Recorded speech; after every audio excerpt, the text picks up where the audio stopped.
प्रिय विद्यार्थियों, miscellaneous learning channel पर एक बार फिर से आप सभी का स्वागत है। आज की वीडियो में हम लोग विद्युत द्विध्रुव के कारण विद्युत क्षेत्र तीव्रता electric field intensity due to electric dipole पढ़ने वाले हैं,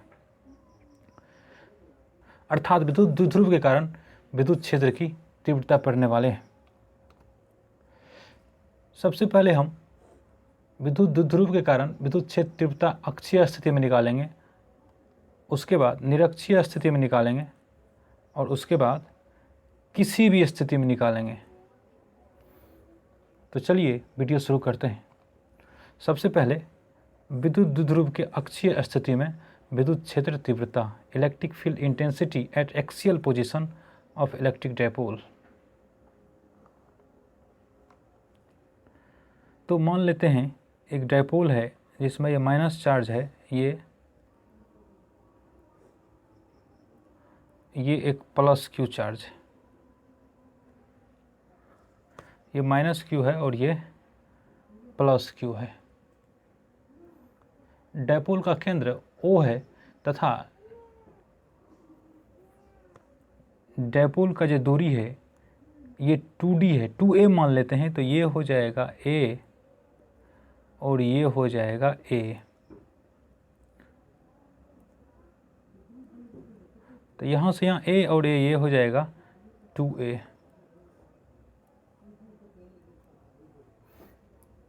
डायपोल के अक्ष पर तो एक बिंदु इसके अक्ष पर लीजिए, ये अक्ष पर एक बिंदु P है। यहाँ पर हमको विद्युत क्षेत्र की तीव्रता ज्ञात करनी है इस बिंदु P पर। अब बिंदु P O से मान लेते हैं कि R दूरी पर है।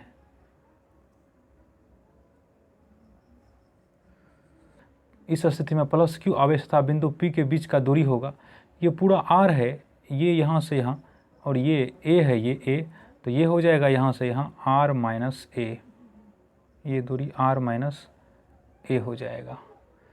ये यहाँ से यहाँ R दूरी है ये, और ये A है। तो माइनस Q आवेश जो बिंदु P दूरी से होगा वो हो जाएगा, यहाँ से दूरी होगा वो, तो ये हो जाएगा R प्लस A, ये दूरी हो जाएगा इस तरह से। तो डायपोल में दो आवेश होते हैं, माइनस Q और प्लस Q। अगर डायपोल के कारण फील्ड निकालना है तो इस माइनस Q और इस प्लस Q के कारण फील्ड निकाल दीजिए बिंदु P पर, और उसको सदिश रूप में जोड़ दीजिए, तो वह उस बिंदु का इस बिंदु का फील्ड हो जाएगा। तो हमने प्लस Q आवेश और माइनस Q आवेश से बिंदु P की दूरी ज्ञात कर ली है।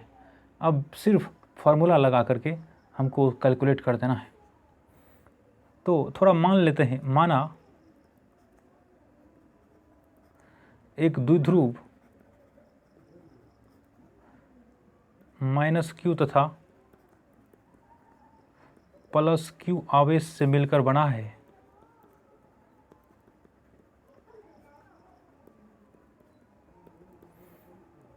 जिसमें आवेशों के बीच की दूरी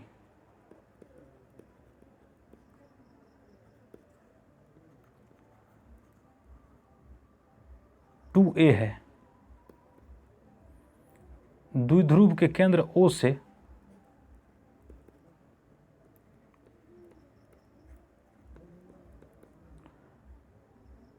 द्विध्रुव के अक्ष पर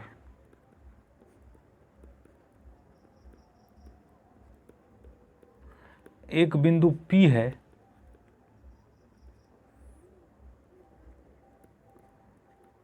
जहां विद्युत क्षेत्र तीव्रता का मान ज्ञात करना है।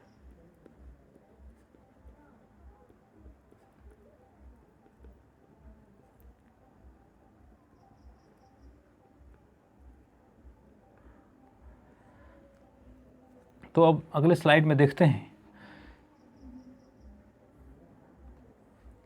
सबसे पहले हम प्लस Q आवेश के कारण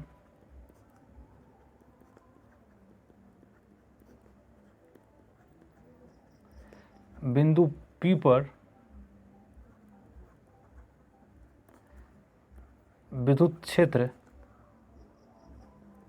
E1 इक्वल टू, अब यहाँ देखिए ये प्लस Q आवेश है और ये बिंदु P है, इसकी दूरी r माइनस a निकाल के रखे हैं। तो हम बोले थे किसी भी बिंदु पर अगर फील्ड निकालना है तो यहाँ +1 आवेश रख दीजिए। तो मान लेते हैं ये प्लस है, ये प्लस है, तो इधर फील्ड होगा इसका, इसको मान लेते हैं हम E1, E1 इधर होगा ये। तो E1 हो जाएगा K Q प्लस Q है और यहाँ हो जाएगा K Q1 Q2 होता तो यहाँ +1 बट r स्क्वायर, तो r के बदले है r माइनस a का होल स्क्वायर।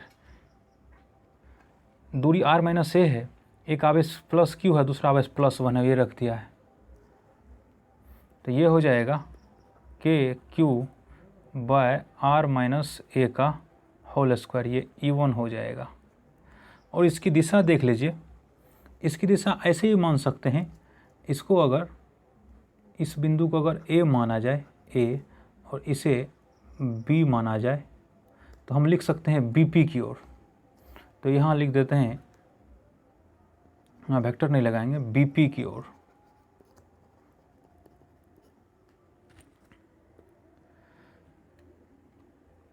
अब माइनस Q आवेश कारण, ये माइनस Q आवेश है, तो इसके कारण यहाँ पे बिंदु P पे फील्ड निकालना है, तो इसके लिए दूरी देख लीजिए r प्लस a होगा। तो माइनस Q आवेश के कारण बिंदु P पर विद्युत क्षेत्र E2 इक्वल टू हो जाएगा। इसमें भी यही होगा, K यहाँ पे माइनस Q ले सकते हैं हम, लेकिन वो दिशा दिखा देंगे, तो इसका मान ले रहे हैं हम, ये इसका मान ले रहे हैं। तो K Q by r plus a का होल स्क्वायर, और इसकी दिशा होगी, दिशा देख लीजिए, यहाँ दिशा अब की बार ये माइनस है, यहाँ +1 को आकर्षित करेगा, तो इसकी दिशा इधर हो जाएगी। ये है E2 की दिशा, तो दिशा हो जाएगी PB की ओर। वो BP की ओर था तो उसका उल्टा होगा, तो ये हो जाएगा PB की ओर। बिंदु P पर जो नेट फील्ड होगा, इस दोनों फील्ड का सदिश योग होगा, तो ये E1 इधर है और E2 इधर है, तो इसका परिणामी होगा E1 माइनस E2। अब देखिए यहाँ एक चीज़ और है कि E1 जो है, E1 ज़्यादा है और E2 कम है। ये कैसे कि ऊपर में तो KQ सेम है, ऊपर में KQ सेम है, लेकिन ये r माइनस ये दूरी कम है, इसमें r प्लस ये दूरी बढ़ गया, तो दूरी के बढ़ने से, यहाँ दूरी बढ़ने से ये फील्ड कम जाएगा, यहाँ दूरी घटने से फील्ड बढ़ जाएगा। तो यहाँ हम ये कह सकते हैं कि E1 ग्रेटर देन E2 है। तो बिंदु P पर कुल विद्युत क्षेत्र E इज इक्वल टू होगा E1 माइनस E2, क्योंकि E1 बड़ा है और E1 इधर है, इधर प्लस मान रहे तो इधर माइनस हो जाएगा। तो यहाँ लिख दीजिए E1 इक्वल टू है K Q by r minus a का होल स्क्वायर, माइनस यहाँ है E2 है K Q by r plus a का होल स्क्वायर। इसमें से K Q कॉमन कर लीजिए, तो ये हो जाएगा 1 बाय r माइनस a का whole square minus 1 by r plus a का होल स्क्वायर। यहाँ एलसीएम ले लीजिए, तो ये हो जाएगा r माइनस a का whole square into r plus a का होल स्क्वायर। ये r माइनस कैंसिल हो जाएगा, तो यहाँ हो जाएगा r प्लस a का whole square minus r minus a का होल स्क्वायर।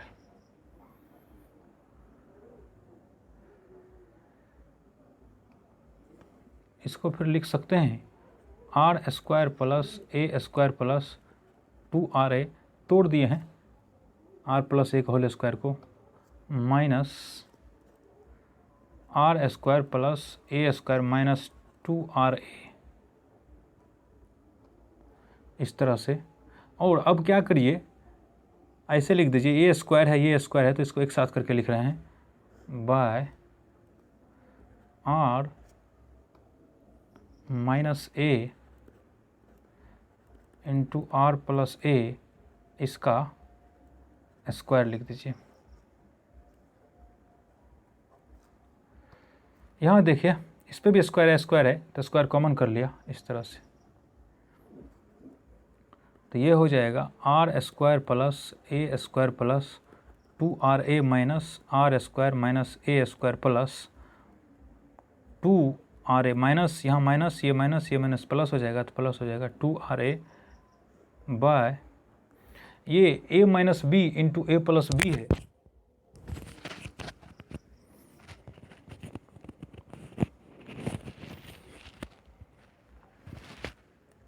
तो ये हो जाएगा आर स्क्वायर माइनस ए स्क्वायर का स्क्वायर। अब इससे ये कैंसिल हो गया, इससे ये कैंसिल हो गया, तो यहाँ बच जाएगा 2RA और 2RA 4RA by are square minus A square का स्क्वायर, ये ई इक्वल टू निकल गया। इसी को ऐसे लिख सकते हैं, यहाँ ऐसे लिख दीजिए इसको 2 इंटू वो एक चीज़ जो छूटा जा रहा है हर जगह, के क्यू छूट गया है, के क्यू, यहाँ भी के क्यू छूट गया है, यहाँ भी के क्यू छूट गया है, तो यहाँ हो जाएगा के क्यू। तो इसको ऐसे लिख दीजिए फिर, तब K into q into 2A गुना 2R by are square minus A square का स्क्वायर। ये इसको गुना करने पे ये आ जाएगा, 2 दूना 4 है, R है, ये A है, ये Q है, तो इस तरह से ये हो जाएगा। अब यदि R जो है A की तुलना में बहुत अधिक हो तो ए स्क्वायर को नगण्य माना जा सकता है।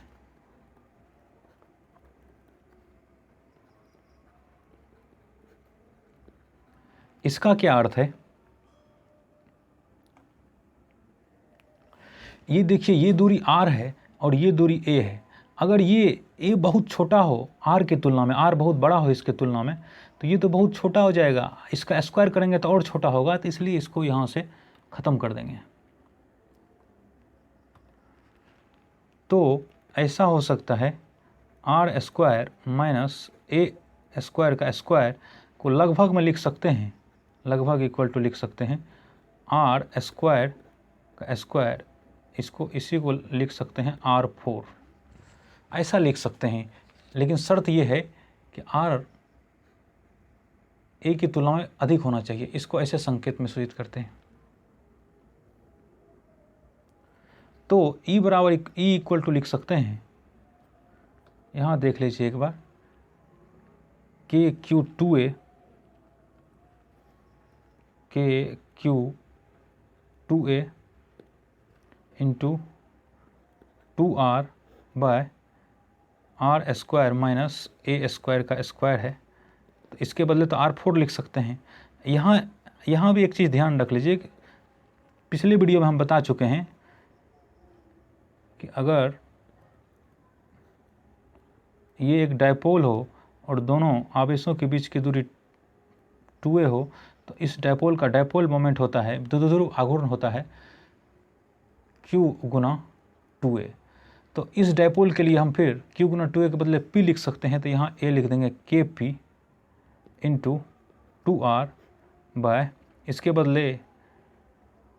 बदले फिर R4 लिख सकते हैं, तो ये हो जाएगा R4। तो ये R से एक R कैंसिल हो गया तो R3 बच गया, तो यहाँ हो जाएगा KP 2 बाय R3। तो इसी को लिखते हैं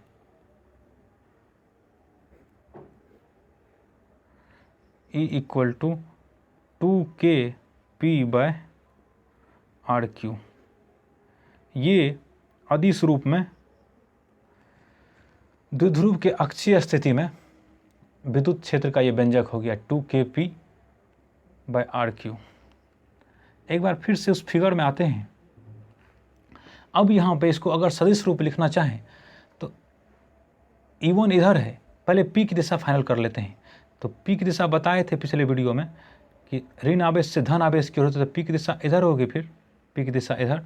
तो यहाँ ये -q, ये +q, ये अक्षीय बिंदु P, ये O, ये R, ये A, ये A। तो फिर इधर फील्ड होगा, ये इसको मान चुके हैं E1, और इधर जो फील्ड होगा इसको मान चुके हैं E2। हम देखिए E1 को बड़ा करके लिखा है, उस समय वहाँ जगह नहीं था। E1 जो तीर है इसको बड़ा कर दिया है, इसका मतलब यह है E1 का मान अधिक है, E2 छोटा है, इसका मतलब है कि E2 का मान कम है। तो नेट फील्ड होगा E1 की दिशा में। क्यों? क्योंकि इसका मान अधिक है, इसका मान कम है, तो ये कम घटेगा, इसलिए नेट फील्ड होगा E की दिशा में। और P की दिशा इसके लिए किधर है? P की दिशा इधर है। तो हम ये कह सकते हैं कि विद्युत द्विध्रुव के अक्षीय स्थिति में विद्युत क्षेत्र E की दिशा जो होती है वो उसके द्विध्रुव आघूर्ण की दिशा में होती है। तो सदिश रूप में हम लिख सकते हैं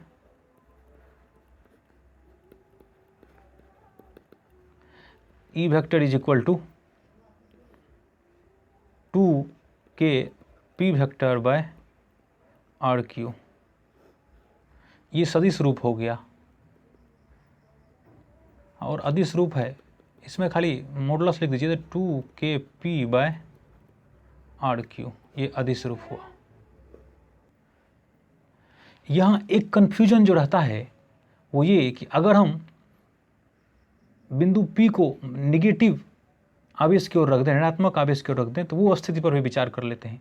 मान लिया जाए कि हम इधर इसका अक्ष ले रहे हैं, यहाँ बिंदु P है, तो यहाँ +1 आवेश रख दीजिए। तो अब की बार तो फिर R और चेंज करना पड़ेगा, R सबको। तो अब समझने के लिए हम -q के कारण बिंदु P पर जो फील्ड होगा वो इधर होगा, इसका नाम हम रख रहे हैं E3। दूरी भी कम है तो E3 ज़्यादा होना चाहिए। अब +q के कारण जो फील्ड होगा, ये प्लस है आवेश, ये प्लस है, यहाँ भी +1 रखा है, तो इसको इधर धकेलेगा, इसका नाम रख रहे हैं हम E4। परिमाण में ये दोनों आवेश समान है, लेकिन दूरी जो है +q से इस बिंदु P की बढ़ गई, इसलिए E4 घट जाएगा। तो E3 है इधर, E3 इधर इस +1 आवेश पे, और E4 इधर। E3 का मान अधिक है और E4 का मान कम है, तो इसलिए नेट जो होगा इस दिशा में होगा। तो यहाँ पर भी नेट होगा इसी दिशा में होगा, अर्थात P की दिशा में ही होगा। तो हम ये कह सकते हैं कि द्विध्रुव के अक्ष पर चाहे आप +q की तरफ बिंदु लें या फिर -q की तरफ बिंदु लें, फील्ड की दिशा द्विध्रुव की दिशा में होती है। तो हम लिख सकते हैं कि द्विध्रुव के अक्षीय स्थिति में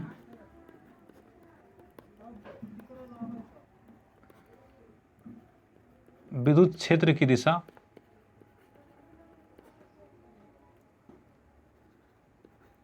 द्विध्रुव के आघूर्ण की दिशा में होती है। तो आज के वीडियो में इतना ही। धन्यवाद।